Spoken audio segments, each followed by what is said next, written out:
अपने पसंदीदा शो के फुल एपिसोड देखने के लिए अभी डाउनलोड करें दंगल प्ले ऐप।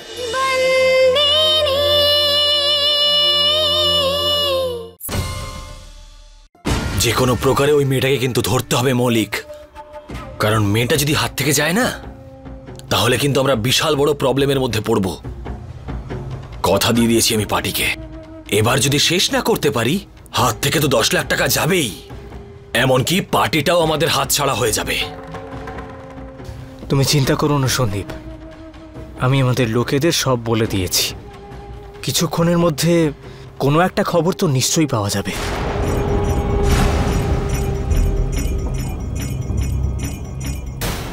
আমি দিচ্ছি তোমাদেরকে খবর।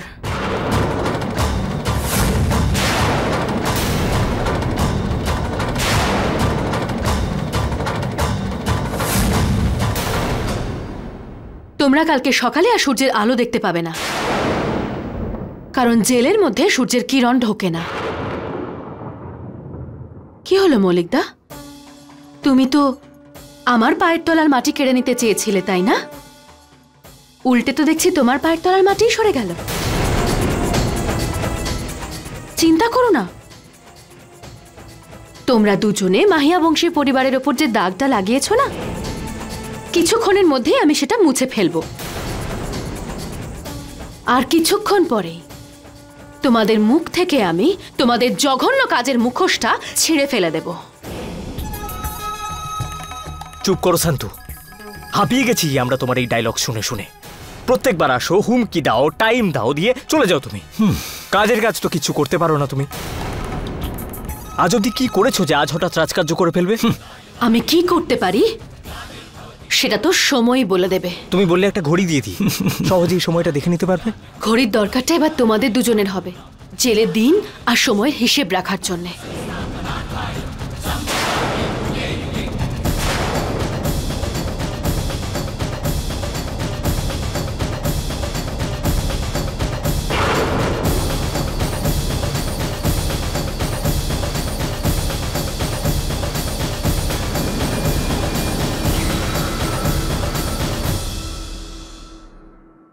কিন্তু মৌলিক, যদি এই সন্তুর কাছে এমন সত্যিই কিছু থাকে যাতে ও আমাদের অ্যারেস্ট করিয়ে দিতে পারে, তখন?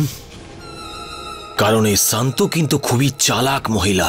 আরে কোনো চালাক ফালাক নয় এই শান্তু, ওইসব ফালতু কাজগুলো এই জন্য করছে যাতে আমরা কিছু একটা ভুল করে ফেলি আর ও একটা প্রমাণ পেয়ে যায়। আর ওর যদি কিছু করার থাকতো এখানে এসে আমাদের ভাষণ দিত না সন্দীপ, সারা বাড়িতে থালা বাজিয়ে বাজিয়ে একটা হাঙ্গামা সৃষ্টি করে দিত এতক্ষণে, আগের বারের মতো। আর এমনিতেও সন্দীপ, এই শান্তু আমাদের কিচ্ছু করতে পারবে না, করলেও এই বানসারি করতে পারবে। যেভাবেই হোক ওকে আমাদের খুঁজে বের করতে হবে, কারণ ওকে না পাওয়া গেলে আমরা কিন্তু খুব বড় বিপদে পড়তে পারি। ওরা বুঝতেও পারছে না যে ওরা যাকে খুঁজছে সে কিছুক্ষণের মধ্যেই ওদের চোখের সামনে এসে দাঁড়াবে, আর আজ ওই ওদের জঘন্য কাজের প্রমাণ দেবে। একমাত্র তুই আমাদের বলতে পারবি যে কি করা উচিত। তুই ভরসা, এখন একটা কোনো ভালো পরামর্শ দে না রে। দেখ, তুই তো সবই জানিস তাই না, এবার সবকিছু তোর উপরই নির্ভর করছে, বল না।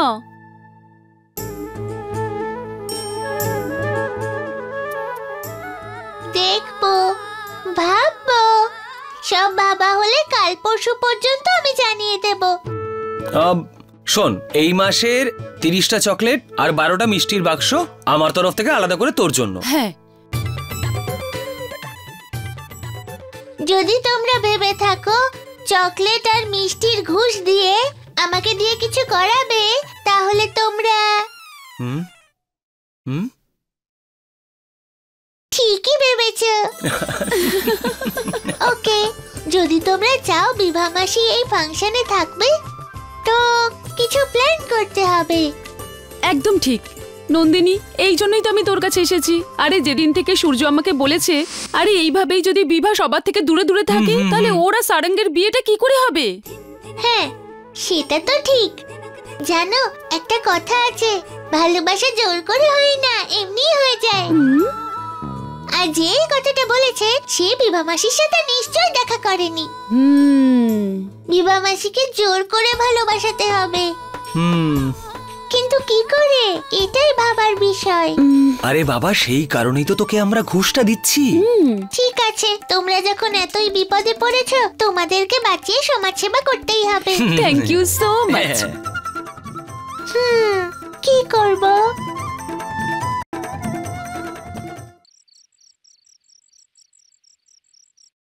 হিতেন দাদা,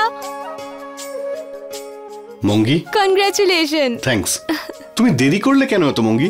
আরে আসলে আরে জানি তুমি অনেক কাজ করো, কিন্তু এখানে তো অনেক কাজ পড়ে রয়েছে। দেখো, যতক্ষণ না ফাংশন শেষ হচ্ছে তুমি কোথাও যাবে না, আর কোনো কাজের বাহানা কিন্তু শুনবো না। হ্যাঁ বাবা, ঠিক আছে। কিন্তু হিতেন দাদা, একটা কথা বলো, জামাইবাবু কোথায়? দেখতে পাচ্ছি না যে। হ্যাঁ, বাবার তো খুবই ইচ্ছে ছিল যে এই ফাংশনে উনি আমাদের সঙ্গেই থাকবেন। আসলে হয়েছেটা কি, ডায়মন্ড মার্চেন্ট অ্যাসোসিয়েশনের একটা মিটিং আছে, সেই জন্যই ওনাকে যেতে হয়েছে। তাহলে তো ভালোই হয়েছে, উনি যদি এখানে থাকতেন ঠিক করে বিশ্রামও নিতে পারতেন না। আরে তুমি কি এখানে দাঁড়িয়ে বকবক করবে? আরে যাও, গিয়ে কোনো কাজে হাত লাগাও। সূর্য, হ্যাঁ বিভা এখনো এলো না? গিয়ে দেখ না একবার কোথায় আছে ও। হ্যাঁ, আমি এক্ষুনি দেখছি।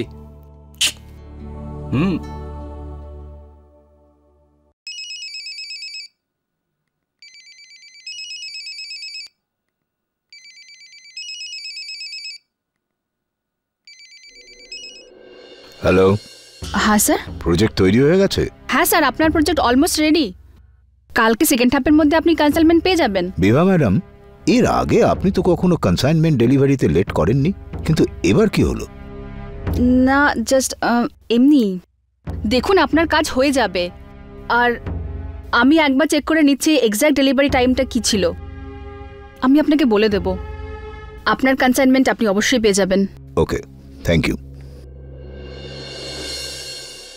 এটা কি হচ্ছে আমার সাথে? আগে তো কখনো এরকম অন্যমনস্ক হতাম না, এখন কি হচ্ছে এগুলো? কাজে আমার মনই লাগছে না, কিছুতেই বুঝতে পারছি না। যদি সারাং মঙ্গির সাথে দেখা করে, ওর সাথে কথা বলে, ওকে পছন্দ করে, তাহলে আমার কেন কিছু এসে যায়? আমি তো কখনো ওর মুখই দেখতে চাই না।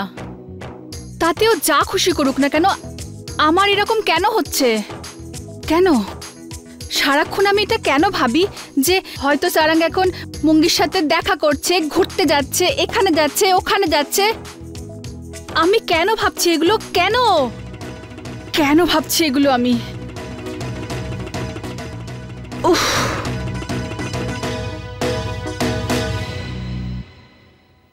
আমাকে কাজ করতে হবে।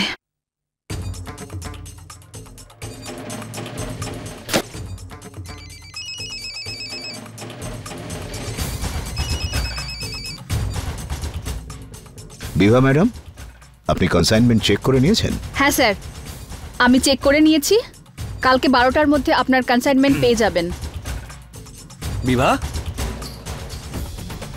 কথা বলছি। পরের অর্ডারটা দেওয়ার জন্য আমার লোক আপনার কাছে পৌঁছে যাবে। না না, কোনো প্রবলেমই হবে না। না স্যার, বাই।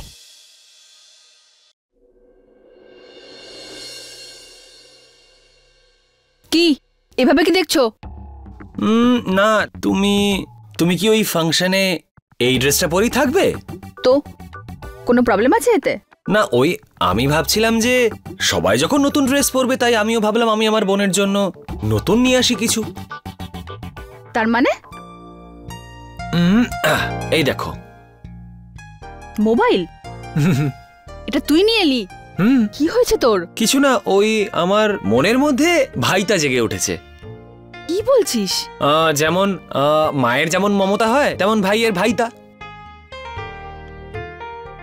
সো ফানি না? এর থেকে ফানি তো তখন হবে যখন তুমি এটাকে পরে আসবে। দেখো, আমি ভাবলাম আমি তোমাকে একটা ড্রেস দিয়ে দিই, তারপর ভাবলাম আমার বোন তো একটা চলন্ত মোবাইল, যখন দেখো শুধু কলস, মেসেজেস আর কিছু নয়, তাই তোমার জন্য মোবাইল ফোন নিয়ে এলাম। এর থেকে আর ভালো ড্রেস তোমার জন্য কি হতে পারে, তাই না? আনন্দ তখন হবে যখন কেউ বলবে আমি নতুন শাড়ি পরেছি, নতুন চুড়ি পরেছি, কিন্তু তুমি বলবে আমি নতুন মোবাইল পরেছি, তাই না? যার ব্যাটারি লাইফটা পর্যন্ত 3 দিনের।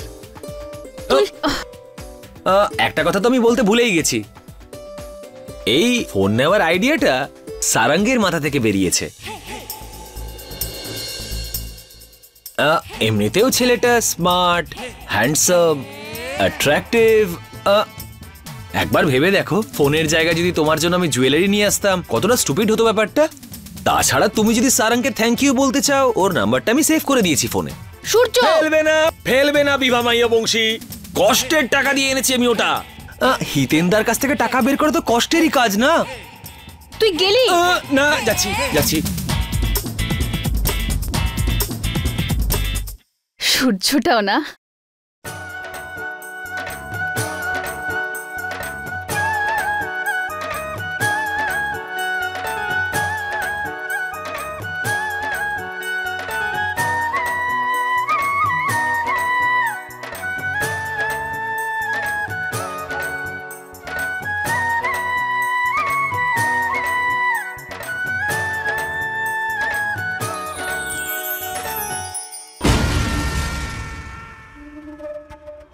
ওই মেয়েটার ব্যাপারে কিছু জানতে পারলে?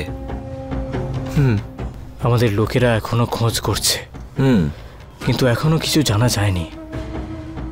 কিন্তু ওই মেয়েটার খোঁজ তো আমি নিয়েই ছাড়বো, কারণ যেভাবেই হোক ওই সন্তুকে আমি হারিয়েই ছাড়বো। কারণ সন্তু জিতে গেলে আমরা হেরে যাব। আর যদি ভুল করেও মামা জানতে পেরে যায়, তাহলে না আমাদের মরার অবস্থা থাকবে আর না বেঁচে থাকার। এখনো তো ঢোলক বাজানোর মহিলারা এলো না। সেটাই তো দিদা, ওই তো এসে গেছে।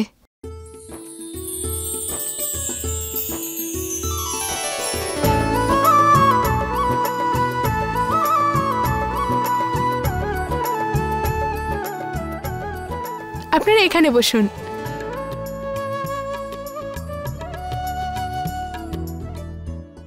আপনাদের অনুষ্ঠান শুরু করে দিন।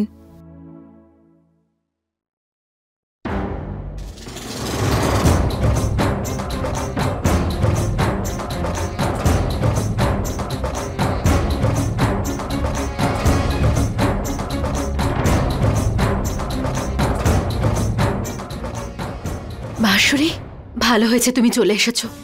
আজ আমি ওদের কিছুতেই ছাড়বো না।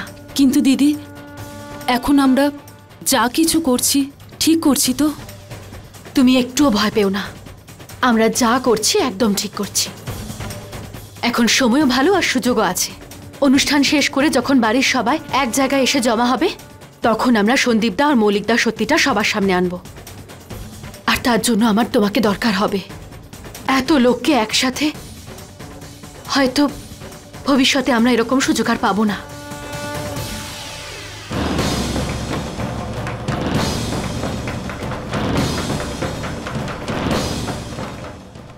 ওই মেয়েটার কোনো খোঁজ পাওয়া যাচ্ছে না কেন? গেল কোথায়?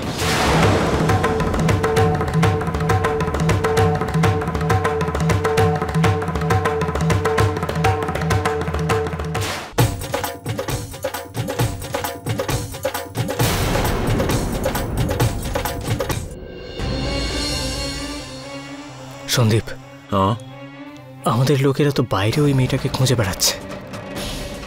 আচ্ছা, এমনটা নয় তো যে ওই মেয়েটা এদের মধ্যেই একজন?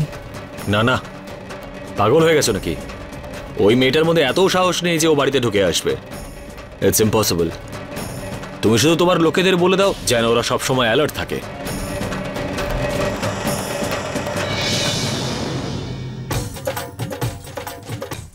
আরে জোরে জোরে ঢোলক বাজাও তো। এ তো ধর্মপুরের মালিকের স্ত্রীর স্বাদের উৎসব। ঢোল বাজানোর শব্দ যেন এত জোরে হয় যে গোটা গ্রাম যেন শুনতে পায়। বুঝেছো? নাও বাজাও। হ্যাঁ হ্যাঁ, জোর জোর, আরো জোর।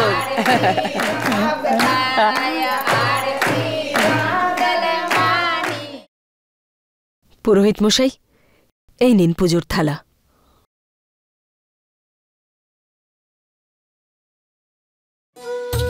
নাও, সাধের অনুষ্ঠানের জন্য একদম তৈরি। 1 মিনিট। কোনো কুনজর যেন তোমার না লাগে। খুব সুন্দর লাগছে। থ্যাঙ্কস খেমি, সব তোমার জন্য। তুমিই তো সাজিয়ে দিলে আমাকে। না তোরাল, তুমি তো মা হতে চলেছ, তাই তোমার সৌন্দর্য সাজ দিয়ে নয়, তোমার ভেতর থেকেই এসেছে। আর এই সৌন্দর্যের সাথে সাথে তোমার সুন্দর মনটাকেও বোঝা যাচ্ছে। আরে তোরাল বৌদি, এখনো তৈরি হওনি? সবাই তোমার জন্য অপেক্ষা।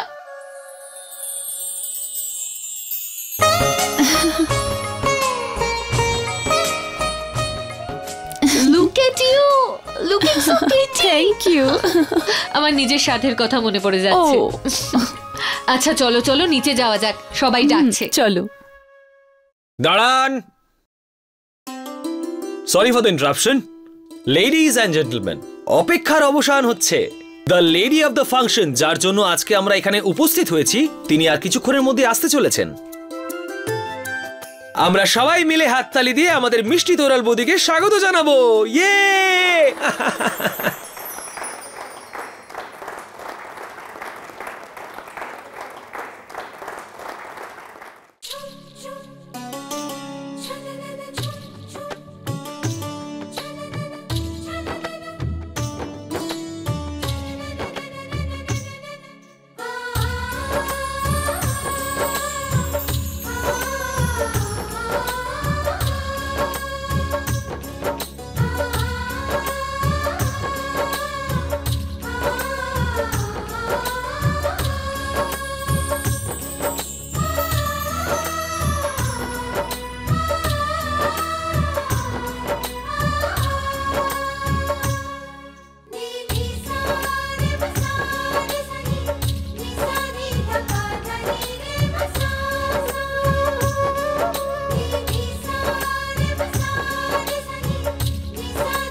এটা আমাদের এখানকার রীতি।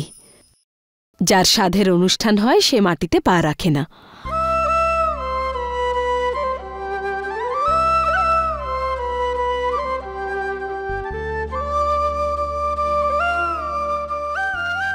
হে কোরিয়াল মা, কত খুশি আজকে তোরাল। ওর এই খুশি যেন সব সময় থাকে। ওকে আশীর্বাদ করো মা। সাধ ভক্ষণের নিয়ম পালনের জন্য পুজো তো করতে হবে, কিন্তু তার আগে দেওরদের একটা নিয়ম আছে। দেওরদের নিয়ে আসুন। আরে না ডাকতেই তো একজন হাজির। 1 মিনিট সুরাজ বাবা, আগে বড় দেওর আসুক, তারপর তুই আয়। মৌলিক কোথায় বাবা? আরে আরে তাড়াতাড়ি কর বাবা।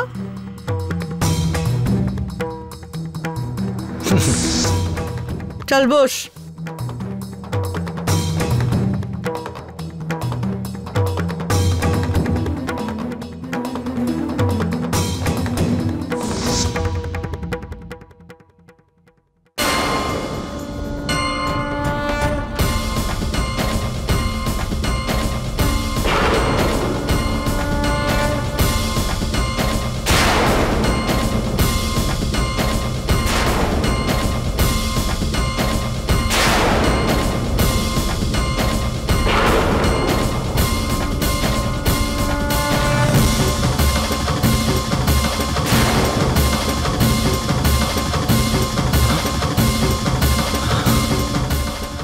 মৌলিক ঠিক কথাই বলছিল, মেয়েটা তো এখানেই আছে।